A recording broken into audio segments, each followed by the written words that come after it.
इस परिसर में संचालित चारों संस्थाओं के प्रमुख विवेकानंद मानव प्रकट संस्थान के निदेशक डॉक्टर ओम प्रकाश वर्मा को वक्तव्य के लिए आमंत्रित करती हूँ।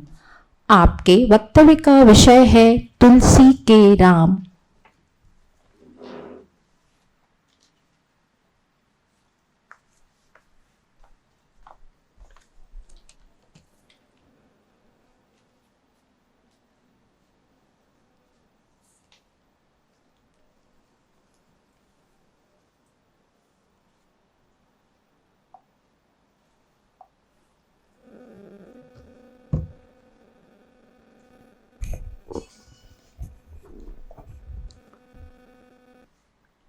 परम पूज्यपाद श्रीमद स्वामी प्रपत्यानंद जी महाराज,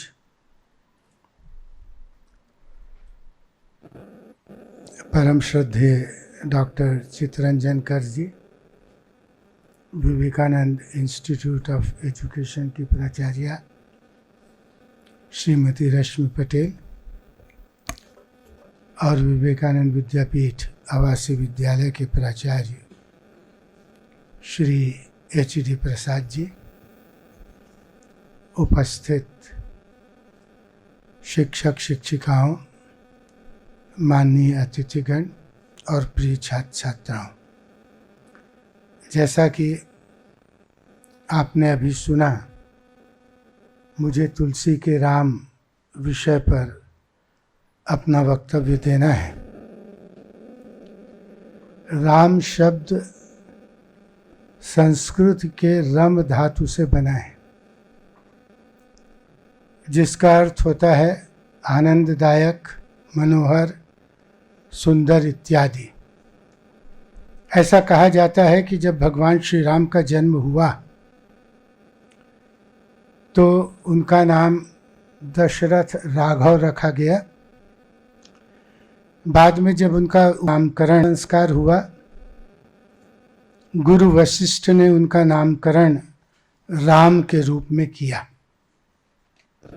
गुरु वशिष्ठ तो त्रिकालदर्शी थे। अपने दिव्य चक्षुओं से उन्होंने देख लिया था कि यह जो दिव्य बालक है, दिव्य शिशु है, वह सारे सृष्टि में आनंद और सुख का वर्धन करेगा, आनंद की सृष्टि करेगा। और उसके इसी विशेषता को देखते हुए संभवतः उन्होंने उनका नाम राम रखा, जो आगे इसी रूप में प्रसिद्ध हुआ। भगवान श्री राम भारतीय धर्म और संस्कृत के मूर्तिमान विग्रह हैं। भगवान श्री राम के उदात्त चरित्र को जानना मानो भारतीय धर्म और भारतीय संस्कृति को आत्मसात करना है। भगवान श्री राम पर न जाने कितने ग्रंथ लिखे गए। आदि कवि वाल्मीकि से लेकर कालिदास, भवभूति, माघ, राजशेखर आदि कवियों ने भगवान श्री राम के काव्य के संबंध में संस्कृत भाषा में जो धारा प्रवाहित की, वो आज भी अव्याहत रूप से विद्यमान है। और न केवल संस्कृत भाषा में, समस्त भारतीय भाषाओं में, प्रायः सभी भारतीय भाषाओं में राम कथा प्राचीन काल से लेकर आज तक अबाध रूप से चलती रही है। ऐसी यह अद्भुत राम कथा है।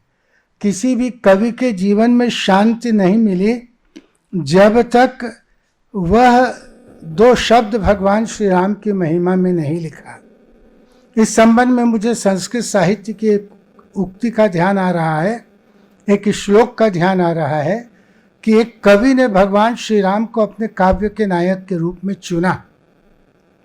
उसका जो सहृदय काव्य रसिक मित्र है, वह उस कवि से कहने लगा, मित्र, दुनिया में इतने महापुरुष हुए हैं और बहुत से लोगों ने भगवान श्री राम के जीवन चरित्र के संबंध में काव्य तो बहुत अधिक लिख दिया है।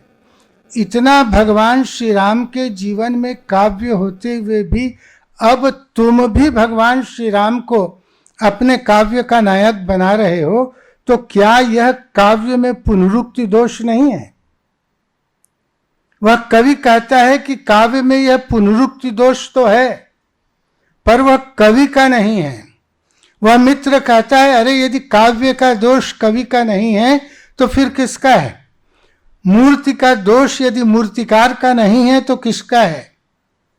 वह कवि कहता है, नहीं, वह कवि का दोष नहीं है, तब किसका दोष है? तो वह कहता है, स्वसूक्ति नाम अपात्र रघु तिलक में कलयताम कवि नाम को दोष सतु गुण गणानाम अवगुण। अरे वह तो भगवान श्री राम के गुणों का दोष है, जो बार बार कवियों को अपने महिमा के गान के लिए बाध्य कर देते हैं। संस्कृत साहित्य में गुण शब्द का अर्थ एक विशेषण के रूप में होता है, जिसके आधार पर मैंने अभी इस श्लोक का अर्थ बताया। और गुण शब्द का एक अर्थ रस्सी होता है। और इस अर्थ में जब इस श्लोक को ग्रहण करें तो मैं कहूंगा कि जैसे यदि किसी व्यक्ति को रस्सी से बांध दिया जाए तो रस्सी से बंधा हुआ व्यक्ति जैसा कहें वैसा करने के लिए बाध्य होता है। तो भगवान श्री राम के गुणों ने कवियों को इस सीमा तक बांध दिया है कि वे बार बार उनके गुणों का गान करने के लिए विवश हो जाते हैं। तो ऐसा अद्भुत चरित्र भगवान श्री राम का है। और तुलसीदास जी ने जो राम कथा लिखी है वह तो अप्रतिम है। जिस विशेष दृष्टि को रखकर तुलसीदास जी ने राम कथा लिखी है वह है भाव दृष्टि। तुलसीदास जी ने भाव की दृष्टि को लेकर राम कथा लिखी है। देखिए, किसी भी वस्तु को देखने की दो दृष्टियां होती हैं। एक तो इतिहास की दृष्टि होती है और दूसरी भाव की दृष्टि होती है। इतिहास की दृष्टि वह है जहां पर व्यक्ति वर्तमान में बैठकर भूतकाल की क्रियाओं का अवलोकन करता है। इतिहास का अर्थ है इतिहास, यह ऐसे था। यदि इस दृष्टि से हम भगवान श्री राम के जीवन चरित्र को देखें तो हमको मानना पड़ेगा कि भगवान श्री राम एक राजा थे। अमुक वर्षों तक उन्होंने राज्य किया और अमुक वर्षों पश्चात उनकी मृत्यु हो गई। पर यदि हम भगवान श्री राम के जीवन को इस दृष्टि से देखते हैं तो हम उनके जीवन से कोई लाभ नहीं पा पाएंगे। पर तुलसीदास जी भगवान श्री राम के जीवन को भाव की दृष्टि से देखते हैं। भाव की दृष्टि वह है जहां पर व्यक्ति को किसी प्रकार का बंधन नहीं रहता, जहां पर व्यक्ति देश काल और व्यक्तित्व की बाध्यता से ऊपर उठकर स्वच्छंद वितरण करता है। तुलसी के राम त्रेता युग में जन्म लेते हैं, किंतु आज भी वह विद्यमान है। तुलसी यह मानने के लिए तैयार नहीं है कि राम पहले थे और अब नहीं है। पर प्रश्न उठता है कि जब राम अब हैं तब फिर वो दिखाई क्यों नहीं देते? तो इसका उत्तर तुलसीदास जी एक विशेष दृष्टि से देते हैं। वे कहते हैं कि राम तो उस समय भी नहीं दिखाई देते थे जब उनका प्रत्यक्ष आविर्भाव काल माना जाता था। रावण और रावण के हजारों लाखों सैनिक क्या भगवान श्री राम को देख पाए? अरे उनके लिए राम तो एक राजा थे, राम तो एक राजकुमार थे। किंतु राम को राजा के रूप में देखना, राजकुमार के रूप में देखना कोई वास्तविक देखना थोड़ी ही है। तुलसी के लिए भगवान श्री राम तो साक्षात परब्रह्म परमात्मा है। तुलसीदास जी कहते हैं जिनके पास वह दृष्टि नहीं थी वो उस समय भी भगवान श्री राम को नहीं देख पाए जब उनका प्रत्यक्ष आविर्भाव काल था, और जिनके पास वह दृष्टि है वो आज भी भगवान श्री राम को देख सकते हैं। और बहुत से भक्तों ने भगवान श्री राम के युगों युगों से दर्शन किया है। उसके लिए दृष्टि चाहिए। तुलसीदास जी लिखते हैं, मुकुर मलिन अरु नयन विहीना राम रूप देखे ही किमि दीना। और गीता में भगवान श्री कृष्ण इसी तत्व की ओर मानो संकेत करते हैं। जब गीता में भगवान श्री कृष्ण ने अपना विराट स्वरूप प्रस्तुत किया, तब अर्जुन भी, वह भी क्या उनके उस विराट स्वरूप को देख पा रहा था? वह भी तो नहीं देख पा रहा था। पर भगवान कृष्ण ने कहा कि अर्जुन, तुम मेरे इस विराट स्वरूप को अपने इस भौतिक नेत्रों से नहीं देख पाओगे। न तु माम दृश्यते शक्युम अनेनैव स्वचक्षुषा दिव्यम ददामि ते चक्षु पश्य में योगमैश्वरम।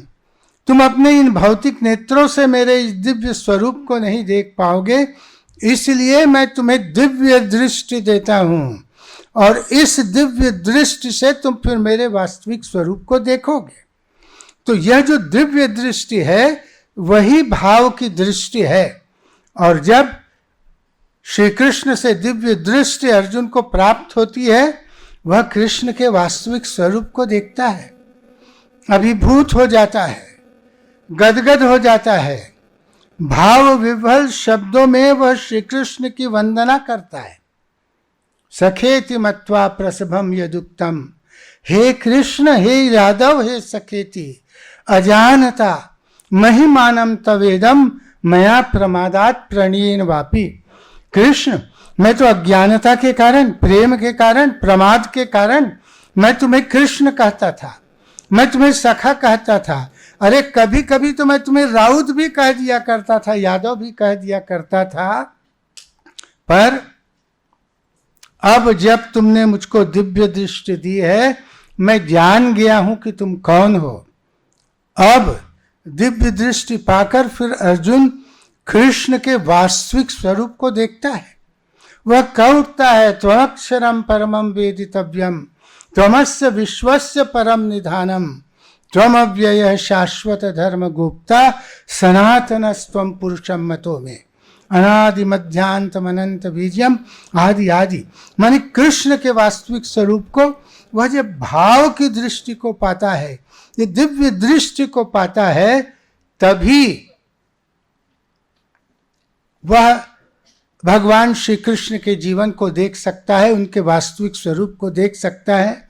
तुलसी के पास भी वही दृष्टि है, और इसी दृष्टि से तुलसीदास जी भगवान श्री राम का दर्शन हमेशा सभी जगह कहते हैं।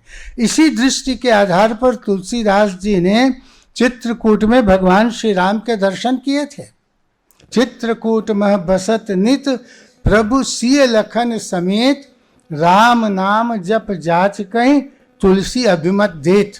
तो यह तुलसी की भाव दृष्टि है कि वे राम को किसी व्यक्ति के बाध्यता से, काल के बाध्यता से, देश के बाध्यता से उसको बांधते नहीं है। हर युग में हर व्यक्ति भगवान श्री राम के दर्शन कर सकता है। तो यही तुलसी की भाव दृष्टि है, जिसके आधार पर उन्होंने जिस रामचरितमानस की रचना की है। तुलसी को राम के परिचय की आवश्यकता नहीं है, वे तो राम से चिर परिचित हैं। देखिए, वाल्मीकि हुए, वाल्मीकि भगवान श्री राम के समकालिक थे, पर समकालिक होते हुए भी वाल्मीकि को भगवान श्री राम से सीधा परिचय नहीं था। वे भगवान श्री राम का परिचय प्राप्त करते हैं ब्रह्मर्षि नारद के माध्यम से। एक बार ब्रह्मर्षि नारद ऐसे घूमते हुए महर्षि वाल्मीकि के आश्रम में पहुंचे। वार्तालाप का क्रम प्रारंभ हुआ, और इस वार्तालाप के क्रम में वाल्मीकि ने ब्रह्मर्षि नारद से पूछा कि बताइए तो इस पृथ्वी में अभी सबसे अधिक वीर्यवान और सबसे अधिक गुणवान कौन है?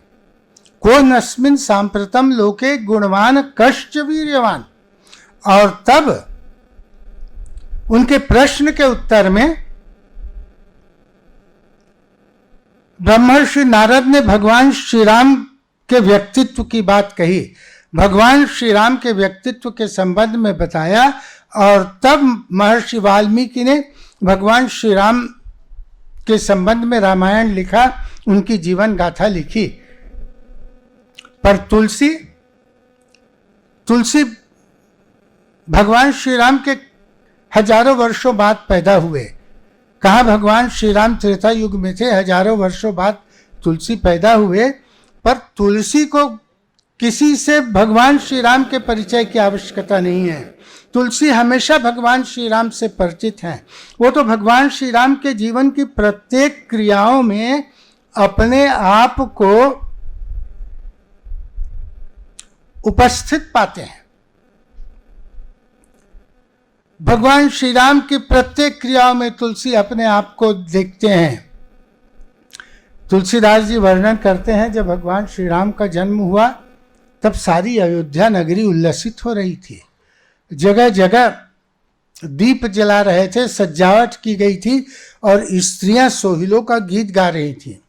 एक भक्त रसिक तुलसीदास जी से पूछता है कि तुलसीदास जी, आपको कैसे मालूम कि स्त्रियां सोहिलों का गीत गा रही थी?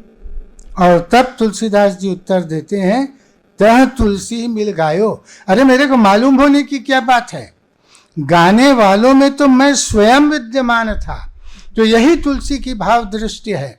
वो अपने आप को राम के क्रियाकलापों से अलग नहीं समझते। राम के साथ छाया की भांति तुलसीदास जी विचरण करते हैं, अपने को राम से अभिन्न नहीं मांगते। भगवान श्री राम ने होली की क्रीड़ा की और फिर उस क्रीड़ा के बाद सबको दान दिया। उस भक्त रसिक ने पूछा, तुलसीदास जी आपने भी कुछ भगवान से दान मांगा क्या? तुलसीदास जी ने कहा, हाँ मैंने तो भगवान से दान मांगा। उसने कहा, क्या दान मांगा? तुलसीदास जी कहते हैं, तुलसीदास तह भगत दान वर मांगी। तुलसीदास जी ने भक्ति का वरदान मांगा। तो यही तुलसीदास जी की भाव दृष्टि है कि वे सर्वत्र भगवान श्री राम का दर्शन करते हैं। और तुलसीदास जी की तो यह मान्यता है कि प्रत्येक व्यक्ति को चाहिए कि वह भगवान श्री राम के साथ एक रागात्मक संबंध स्थापित कर ले, तभी भगवान श्री राम के अवतार का प्रयोजन पूर्ण हो पाएगा और तभी व्यक्ति के जीवन में सार्थकता आएगी। देखिए, कुछ आलोचक ऐसा मानते हैं कि तुलसीदास जी ने भगवान श्री राम के व्यक्तित्व में ईश्वरत्व का आरोपण करके उसे मानव जीवन से दूर कर दिया। वो मानते हैं कि यदि तुलसीदास जी भगवान श्री राम का वर्णन एक मनुष्य के रूप में करते तो मनुष्यों के अधिक निकट रहते। पर यह भी उनकी भ्रांति धारणा है। तुलसीदास जी ने तो वस्तुतः भगवान श्री राम के ईश्वरत्व को प्रकट करके उन्हें ईश्वर का रूप बता के जन जन के हृदय में प्रतिष्ठित कर दिया है। उदाहरण के लिए मैं कहूँ कि भगवान श्री राम जब लंका विजय प्राप्त करके वापस अयोध्या लौट रहे थे तो सारे अयोध्यावासी एकत्रित थे। सारे अयोध्यावासियों को ऐसा लग रहा था कि भगवान श्री राम जब अयोध्या की भूमि में उतरे सबसे पहले मुझसे मिलें। प्रत्येक अयोध्यावासी की यही इच्छा है। पर यदि भगवान श्री राम एक मनुष्य हैं तो केवल एक ही व्यक्ति से मिल पाएंगे, एक ही व्यक्ति की आकांक्षा की तृप्ति वे कर पाएंगे। पर भगवान श्री राम तो भक्तों की वांछा के लिए अवतीर्ण हुए हैं, उनके वांछा की तृप्ति के लिए अवतीर्ण हुए हैं। भगवान श्री राम तो ईश्वर हैं। उन्होंने कौतुक किया, कौतुक कीन कराली कृपारी, अमित रूप प्रगटे ही तही काला, जथा जोग मिले सबहि कृपाला। भगवान श्री राम ने अपने उतने ही रूप बना लिए जितने अयोध्यावासी थे और सब अयोध्यावासियों से एक साथ मिल गए। और यही भगवान के ईश्वरत्व की सार्थकता है। यदि वो एक व्यक्ति होते तो शायद केवल किसी एक व्यक्ति से मिलते थे। भगवान श्री राम सब के साथ एक साथ मिल लिए। सब भगवान श्री राम के प्रेम में डूबे हुए हैं। किसको दूसरे के राम की चिंता है? देखिए, गुरुजनों के चरणों में भगवान श्री राम प्रणत हैं। समवयस्कों के गले से भगवान श्री राम लगे हुए हैं। छोटों के शीश पर भगवान श्री राम का वरद हस्त है। सभी अपने अपने राम में डूबे हुए हैं। किसे चिंता है कि वो दूसरे की राम की ओर देखे? यही राम के ईश्वरत्व की सार्थकता है कि वे सब की वांछा की तृप्ति एक साथ कर सकते हैं। और इसी के आधार पर तुलसीदास जी राम कथा के क्षेत्र में एक नया दर्शन प्रस्तुत करते हैं। तुलसीदास जी कहते हैं कि जितनी राम कथाएं हैं वो सभी राम कथाएं सत्य हैं। कल्पना करिए कि सभी अयोध्यावासी यदि राम कथा लिखने लगे तब क्या होगा। सभी अयोध्यावासी तो यही लिखेंगे ना कि जब भगवान श्री राम आए तो सबसे पहले मुझसे मिले। अब बताइए, जितने अयोध्यावासी हैं सबकी राम कथा अलग अलग है। अब किसकी राम कथा सही है, किसकी राम कथा गलत है? अरे सबने भगवान श्री राम को अपने भाव हृदय में देखा है। और इसीलिए तुलसीदास जी कहते हैं हरि अनंत हरि कथा अनंता। हरि अनंत है, हरि कथा अनंता है। प्रत्येक जो भक्त है वह भगवान श्री राम का अवतरण अपने भाव संसार में करता है और अब उसी के आधार पर भगवान श्री राम की लीलाओं का दर्शन करता है। वह वास्तविक दर्शन करता है और यही दर्शन वास्तविक दर्शन है। तो यह दृष्टि तुलसीदास जी भगवान श्री राम के संबंध में रखते हैं। और अंतिम बात मैं यह कहूँगा कि तुलसी के राम आते हैं बुराई की समस्या का पूरी तरह से समाधान करने के लिए। वो केवल रावण को मारने के लिए नहीं आते। देखिए, रावण को मारना होता तो बहुत से व्यक्ति थे जो रावण को मार सकते थे। बाली ने रावण को पराजित किया था, सहस्त्रार्जुन ने रावण को पराजित किया था, पाताल लोक में रहने वाले राजा बलि के छोटे छोटे बालकों ने खेल खेल में रावण को पराजित कर दिया था। सहस्त्रार्जुन भी रावण को पराजित कर सकते थे, परशुराम भी रावण को पराजित कर सकते थे क्योंकि उन्होंने रावण विजेता सहस्त्रार्जुन को पराजित किया था। तो इतने व्यक्तियों के होते हुए भी केवल राम को मारने के लिए रावण को मारने के लिए भगवान राम को आने की आवश्यकता नहीं थी। भगवान राम आते हैं बुराई की समस्या का पूरी तरह से निदान करने के लिए। बाली ने रावण को पराजित किया, पर क्या हुआ? वह रावणत्व से मुक्त नहीं हो सका। अरे इस रावण ने तो अपने भाई को लात मारकर बाहर से निकाला, किंतु उस बाली ने तो अपने भाई को लात मार कर पहले ही निकाल दिया। इस रावण ने तो परस्त्री का अपहरण पहले ही कर लिया, किंतु उस बाली ने अपने भाई की स्त्री का अपहरण तो पहले ही कर लिया। तो कहने का तात्पर्य यह कि रावण को जीत लेने के बाद भी वह रावणत्व से मुक्त नहीं हो सका। भगवान श्री राम आते हैं केवल रावण को मारने के लिए नहीं आते, रावण की विचारधारा को नष्ट करने के लिए आते हैं, रावणत्व को नष्ट करने के लिए आते हैं। प्रत्येक व्यक्ति के भीतर जो दुर्गुण रूप में राक्षस बैठे हुए हैं, उन राक्षसों का विनाश करने के लिए भगवान श्री राम आते हैं। भगवान श्री राम आते हैं हमें असत्य से सत्य की ओर ले जाने के लिए, अंधकार से प्रकाश की ओर ले जाने के लिए, मृत्यु से अमृत की ओर ले जाने के लिए। और यही तुलसी के राम की सार्थकता है। इन्हीं शब्दों के साथ मैं अपने वचनों को विराम देता हूँ। आप सबने सुना, धन्यवाद। आप सबको धन्यवाद।